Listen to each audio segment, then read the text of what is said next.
Hello বন্ধুরা, সকাল সকাল চলে আসলাম রান্নাঘরে রান্না করার জন্য। তো প্রথমে বসিয়ে দিলাম ভাত, আর এদিকে সাইডে দেখো আমি রুটি বানিয়ে নিচ্ছি। আমি না রোজ সকালে রুটি বানাই, আর একটা করে রুটি আমি কাককে দিই।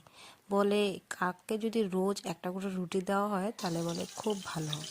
আচ্ছা যাই হোক, তারপরে দেখো আমি রুটির সাথে খাওয়ার জন্য বেগুন ভেজে নিচ্ছি।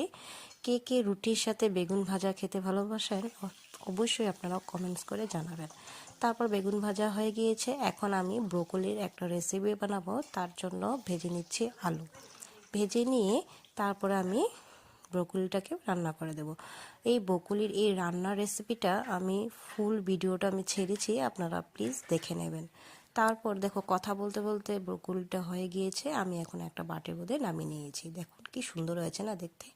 তারপর আমি দেখো সিম দিয়ে শস্য দিয়ে একটা রেসিপি বানাচ্ছি। আর ব্রোকলির যে